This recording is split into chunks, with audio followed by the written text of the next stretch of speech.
बारिश में गरीब काली बहू का दुख। मेघा अपने पति दीपक, 6 साल की बेटी मुन्नी और अपने सास ससुर शोभा और रमेश के साथ एक छोटे से घर में रहती थी।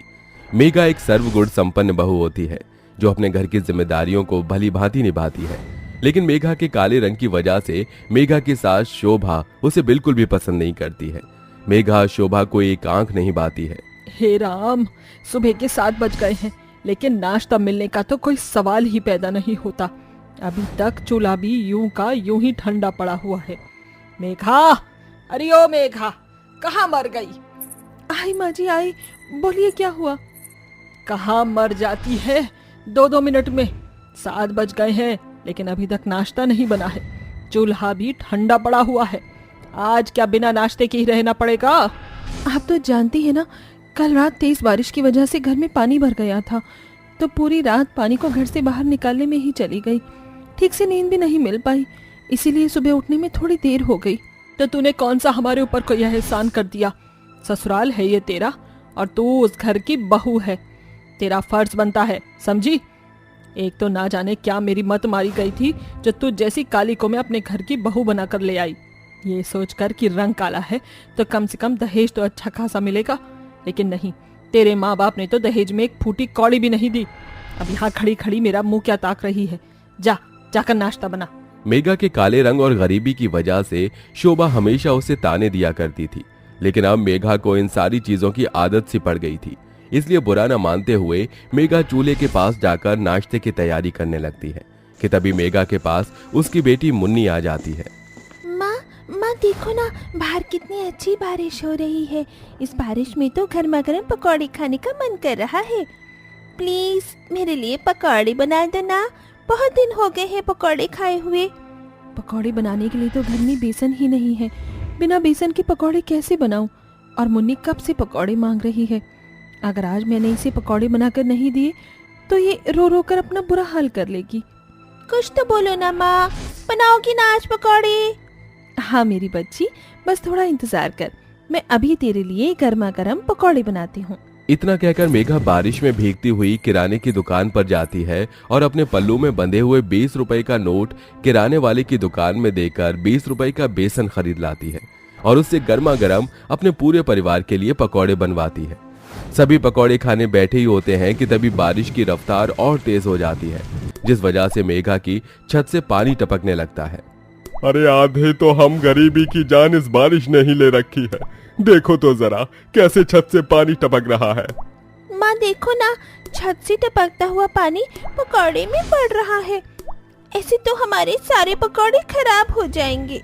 मेघा जल्दी से सारे पकौड़े को उठाकर साइड में ढककर रख देती है और अब सारा परिवार बर्तन लेकर छत से टपक रहे पानी के नीचे खड़ा हो जाता है। लेकिन इतनी जल्दी कहाँ किसी गरीब की परेशानी दूर होती है। देखते ही देखते बारिश एक भयानक रूप ले लेती है, जिसके कारण सिर्फ कुछ ही देर में मेघा के घर में बारिश का पानी घुटनों तक भर जाता है। घुटनों तक पानी भरने की वजह से घर की सारी चीजें पानी में बहने लगती हैं और सारे खाने पीने की सारी चीजें खराब हो जाती हैं। माँ देखो ना, आपने जो पकौड़े बनाए थे वो सारे पानी में भीगकर खराब हो गए। मैंने तो सिर्फ एक ही पकौड़ा खाया था, अब मैं क्या खाऊंगी? मेरी बच्ची तू रो मत, मैं तुझे दोबारा पकौड़े बनाकर दे दूंगी। एक काम कर, तू इस मचान पर बैठ जा, हम सब जब तक घर से पानी बाहर निकालते हैं। सारा परिवार दोबारा से घर से पानी बाहर निकालकर फेंकने लगता है, लेकिन बारिश तो रुकने का नाम ही नहीं ले रही थी। घर से पानी बाहर निकालते निकालते सारा परिवार थक जाता है। अरे मेरी तो कमर में दर्द शुरू हो गया। लेकिन ये बारिश तो थमने का नाम ही नहीं ले रही है। अगर ये बारिश ऐसे ही होती रही तो कुछ ही देर में पूरे गांव में बाढ़ आ जाएगी और बाढ़ में तो हमारा ये कच्चा घर किसी तिनके की तरह बह जाएगा। शुभ शुभ बोल दीपक, तुझे पता नहीं, दिन में एक बार सरस्वती माँ हमारी जबान पर पधारती हैं। क्या पता जो तू बोल रहा हो वो सच हो गया तो। शोभा इतना बोल ही रही होती है कि तभी उसकी बात सच हो जाती है। सिर्फ कुछ ही देर में तेज बारिश की वजह से गांव भर में बाढ़ आ जाती है और गांव में जितने भी कच्चे घर होते हैं बाढ़ की वजह से टूटकर तिनके की तरह बहने लगते हैं। अपने घर को भी धीरे धीरे टूटता देख सारा परिवार घर के बाहर आ जाता है। घर से बाहर आते ही उनका घर भी किसी मिट्टी की ढेर की तरह चूर चूर होकर पानी में बह जाता है जिसे देखकर सारे परिवार वालों की आंखों में आंसू आ जाते हैं। हे भगवान, मैंने अपना ये घर इतने प्यार से सजाया था, लेकिन इस बारिश ने तो मेरा घर ही तबाह कर दिया। अब हम सब लोग कहाँ जाएंगे? ये सब कुछ तेरी वजह से हुआ है मेघा। जब से तू अपनी ये काली शक्ल लेकर मेरे घर के अंदर आई है, तब से ही मेरे घर के अंदर सिर्फ मनहूसियत छा गई है। ये समय बहू को ताने देने का नहीं है, बल्कि यहाँ से निकलने का है। तुम्हें दिखाई नहीं दे रहा है कि बाढ़ का पानी कैसे बढ़ रहा है?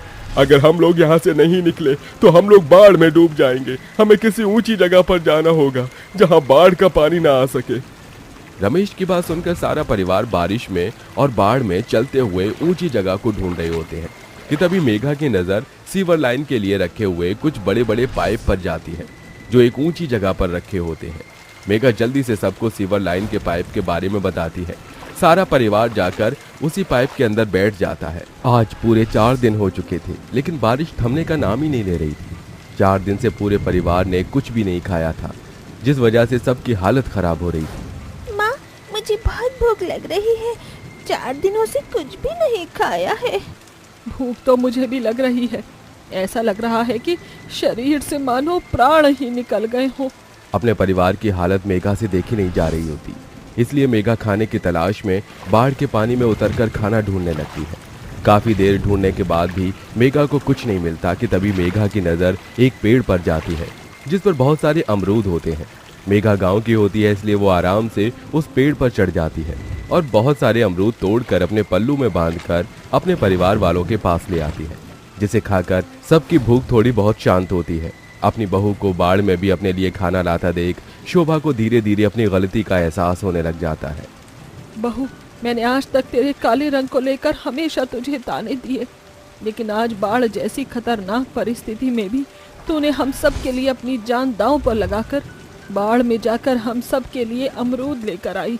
मैंने हमेशा सिर्फ तेरा काला रंग देखा, ना कि तेरा साफ दिल। बहू, मुझसे आज तक जो भी गलती हुई है उसके लिए मुझे माफ कर दे। मैं आइंदा कभी भी तुझे तेरे काले रंग को लेकर ताने नहीं दूंगी। आपको मुझसे माफ़ी मांगने की कोई ज़रूरत नहीं है। आप मेरी माँ की उम्र की हैं और एक माँ अपनी बेटी से माफ़ी मांगते हुए बिल्कुल भी अच्छी नहीं लगती है। मेघा की बात सुनकर शोभा की आंखों में आंसू आ जाते हैं और वो मेघा को गले लगा लेती है। ऐसे ही समय बीतता रहता है कि अचानक बाढ़ का पानी और बढ़ने लगता है और हाई अलर्ट जारी हो जाता है, जिसे देखकर अब रेस्क्यू टीम बचे कुचे लोगों को रेस्क्यू करने आती है कि तभी उनकी नजर पाइप में बैठे हुए मेघा के परिवार पर पड़ती है। रेस्क्यू टीम मेघा के परिवार को रेस्क्यू करके एक सुरक्षित जगह ले जाती है और उन्हें रहने के लिए सारी सुख सुविधाएं प्राप्त करवाती है। बाढ़ में लोगों के लिए नुकसान के लिए सरकार सबको एक अच्छी खासी रकम देती है और रहने के लिए एक पक्का मकान। पैसे की मदद से सारा परिवार एक नया काम शुरू करता है और खुशी खुशी अपनी जिंदगी जीने लगता है। ओहो गायत्री, अभी तक तुमने लड्डू नहीं बनाए? जरा जल्दी जल्दी हाथ चलाओ, शादी आज ही है। जी मालकिन, बस लड्डू बनने ही वाले हैं। गायत्री बहुत ही गरीब थी, इसलिए वह राजरानी के घर में झाड़ू बर्तन करती थी। आज राजरानी की इकलौती बेटी तारा की शादी थी। शादी की सारी जिम्मेदारियां राजरानी ने गायत्री को दी हुई थी। मालकिन, सारा काम हो गया है। मैंने लड्डू भी बना दिए हैं और मेहमानों को दिए जाने वाले गिफ्ट भी तैयार कर दिए हैं। गायत्री, उसे गिफ्ट नहीं गिफ्ट्स कहते हैं। मेहरबानी करके तुम अपनी गंवार लैंग्वेज लड़के वालों के सामने मत यूज करना। तारा के ससुराल वाले हाई क्लास लोग हैं, इसलिए प्लीज हमारा स्टैंडर्ड मत गिराना। अब जाओ, जाकर देखो तारा तैयार हुई कि नहीं। जी मालकिन। गायत्री अपने आंसू पोंछकर तारा के कमरे में आती है, जहां 2 महंगी पार्लर वाली तारा का मेकअप कर रही होती हैं। गायत्री आंटी, जल्दी से बताइए, इस शादी के जोड़े में मैं कैसी लग रही हूँ? बीबी जी, आप तो हैं ही इतनी सुंदर और दुल्हन बनकर तो आप एकदम परी लग रही हैं। ऐसा कहते हुए गायत्री सोच में डूब जाती है। अरे गायत्री आंटी, कहाँ खो गई आप? मैं जानती हूँ आप अपनी बेटी आरती की शादी के बारे में सोच रही हैं ना। देखना, जब आरती की शादी होगी ना, तो वो भी इतनी ही सुंदर लगेगी। तारा की शादी बड़े ही धूमधाम से एक महंगे से बैंक्वेट हॉल में हो जाती है और गायत्री अपने घर लौट आती है, जहां उसकी गरीब बेटी आरती चूल्हे पर खाना बना रही होती है। माँ, आप आ गई। मैं और पिताजी कब से आपका इंतजार कर रहे थे। इसके बाद सभी साथ में बैठकर खाना खाते हैं। पता है जी, आज मालकिन की बेटी की शादी हो गई। पता नहीं हमारी आरती की शादी कब होगी। अरे भाग्यवान पंडित जी से बात हुई थी, मगर गरीबी के कारण कहीं बात नहीं बन पा रही है, वरना कौन सा माँ बाप नहीं चाहता कि उसकी बेटी का घर बस जाए। गिरधर और गायत्री आरती की शादी के लिए बहुत कोशिश करते हैं, मगर आज के जमाने में एक गरीब की बेटी की शादी होना कहाँ आसान होता है। गिरधर रोजी रोटी कमाने के लिए दिन भर कड़ी धूप में सड़कों पर रिक्शा चलाता और वहीं गायत्री 2 पैसे कमाने के लिए राजरानी की जली कटी बातें सुनकर भी काम करती। एक दिन आरती मंदिर में पूजा करने जाती है, जहां उसकी मुलाकात शुभ से होती है। पहली ही नजर में शुभ को आरती से प्यार हो जाता है, जिसके बाद वह अपनी माँ कामिनी से अपने और आरती की शादी की बात करता है और कामिनी शगुन लेकर आरती के घर आती है। जी नमस्ते, मेरा नाम कामिनी है, ये मेरा बेटा शुभ है। गिरधर का छोटा सा गरीब घर देखकर कामिनी अंदर ही अंदर गुस्से से उबल रही होती है। वहीं गिरधर और गायत्री अपनी हैसियत से बढ़कर कामिनी और उसके परिवार का स्वागत करते हैं। देखिए भाई साहब, यूं तो मेरे बेटे के लिए लाखों लड़कियों के रिश्ते आ रहे हैं, वो भी करोड़पति घर से, मगर मेरा शुभ आपकी बेटी आरती को पसंद करता है, इसलिए हम आपकी बेटी को अपने घर की बहू बनाना चाहते हैं। ये सुनकर गिरधर और गायत्री की आंखों में खुशी के आंसू भर आते हैं और वो हाथ जोड़कर कहते हैं, कामिनी जी, ये तो मेरी बेटी की खुशकिस्मती है जो वो इतने बड़े खानदान की बहू बनने जा रही है। गरीब माँ बाप हर हाल में अपनी बेटी की खुशियां चाहते हैं। दोनों परिवार की आपसी सहमति से शादी पक्की हो जाती है और शुभ और आरती की शादी का दिन आ जाता है। उस दिन बहुत ही जोरों से बारिश होती है, जिस कारण गिरधर के घर की छत जगह जगह से टपकने लगती है। बेचारा गिरधर बारिश में जैसे तैसे फूस और बांस से मंडप बनाता है और कामिनी अपने बेटे की बारात लेकर आती है, जहाँ लावण्या कहती है, ओह गॉड मम्मी, ये आरती भाभी के मायके वालों ने कैसा गरीबों वाला जुगाड़ू मंडप बनाया है। सच कहूँ तो इतनी सस्ती शादी मैंने अपनी जिंदगी में पहली बार देखी है। अरे बस थोड़ी देर की बात है, एक बार शादी हो जाए, फिर हमें बहू के इन गरीब मायके वालों से क्या लेना देना। थोड़ी देर में शादी हो जाती है, मगर विदाई के वक्त गिरधर का घर ढह जाता है। ऐसे में उनके सर से छत भी छिन जाती है। माँ, पिताजी, अब आप दोनों कहाँ रहेंगे? जब तक आप दोनों के रहने का कोई दूसरा इंतजाम नहीं हो जाता, आप दोनों मेरे साथ मेरे ससुराल चलिए। नहीं नहीं बिटिया, वो तेरा ससुराल है, हम वहाँ कैसे रह सकते हैं। बाबूजी, हम भी तो आपके अपने हैं, आप भी हमारे साथ चलिए। शुभ के कहने पर आरती के मायके वाले उसके ससुराल आ जाते हैं, जहां कामिनी अपनी गरीब बहू के मायके वालों को घर का गंदा पड़ा ग्राउंड फ्लोर रहने के लिए देती है और खुद अपने परिवार के साथ हाई फाई ऊपर वाले फ्लोर को ले लेती है। समधन जी, समधी जी, आप दोनों यहीं रहेंगे, यहाँ रहने में आपको कोई परेशानी तो नहीं है ना? सासू माँ, कम से कम ये जगह देवरानी जी के मायके वालों के मिट्टी के टूटे फूटे घर से तो लाख गुना ठीक है। अच्छा, अब हम चलते हैं। अरे नहीं बहू, अब क्या तुम्हें अलग से न्योता देना पड़ेगा? तुम भी चलो, तुम्हारा ससुराल ऊपर है, नीचे नहीं। जी माँ जी। आरती अपने ससुराल वालों के साथ ऊपर चली जाती है, जहां सभी के कमरे बहुत ही आलीशान तरीके से बने होते हैं और सभी कमरों में इम्पोर्टेड एसी भी होता है। वहीं नीचे का हिस्सा एकदम पुराना होता है, यहाँ तक कि वहाँ एक बेड भी नहीं होता, जिससे गरीब बहू के बेचारे माँ बाप को जमीन पर सोना पड़ता है। अगली सुबह आरती उठकर कहती है, पता नहीं कल रात माँ पिताजी नीचे कैसे सोए होंगे, एक बार उन्हें देखकर आ जाती हूँ। आरती जैसे ही नीचे आती है तो उसके गरीब माँ बाप गर्मी और पसीने में जमीन पर सो रहे होते हैं। माँ, पिताजी, आप दोनों यहाँ क्यों सोए हुए हैं और ये पंखा क्यों बंद है? बेटिया, वो रात को अचानक से पंखा चलते चलते रुक गया था, मगर तू चिंता मत कर, हम अच्छे से सोए थे। माँ, मैं आपकी बेटी हूँ, आपको मुझसे झूठ बोलने की कोई जरूरत नहीं, मैं शुभ से कहकर नया पंखा लगवा दूंगी। इतने में आरती की सास उसे आवाज लगाती है, आरती बहू, आरती बहू, कहाँ हो तुम? माँ जी मुझे बुला रही हैं, मैं जाती हूँ। आरती को नीचे से ऊपर आता देखकर उसकी ननद लावण्या देख लेती है और अपनी माँ से एक की दो लगाती है। मम्मी, तुम भाभी को ऊपर ढूंढ रही हो, मगर मैडम तो अपने मायके वालों से मिलकर आ रही हैं। आरती बहू, शादी के बाद ससुराल में आज तुम्हारा पहला दिन है और तुम सुबह होते ही अपने मायके चली गई। हमने तुम्हारे गरीब मायके वालों को अपने घर में जगह दी है। इसका मतलब ये नहीं कि तुम्हारा जब मन करे तो मुंह उठाकर उनसे मिलने चली जाओ। कामिनी अपनी बहू के गरीब होने के कारण उसके मायके वालों को अपने घर में रहने का एहसान गिनाती है। थोड़ी देर में आरती अपने ससुराल वालों के लिए पहली रसोई में खाना बनाती है। अरे आरती बहू, तुम्हारे हाथों के स्वाद का तो जवाब नहीं। बहुत ही स्वादिष्ट खाना बनाया है भाई, और खीर तो बहुत अच्छी है। माँ बाबूजी को भी खीर कितनी ज्यादा पसंद है, थोड़ी सी खीर उन्हें भी दे आती हूँ। ससुराल वालों के खाने के बाद आरती अपने माता पिता के लिए खीर लेकर नीचे जाती है। तभी उसकी जेठानी पायल उसे ऐसा करते हुए देख लेती है। माँ, पिताजी, आज मैंने अपने ससुराल की पहली रसोई में खीर बनाई थी, इसलिए थोड़ा सा आपके लिए भी लाई हूँ, खाइए ना।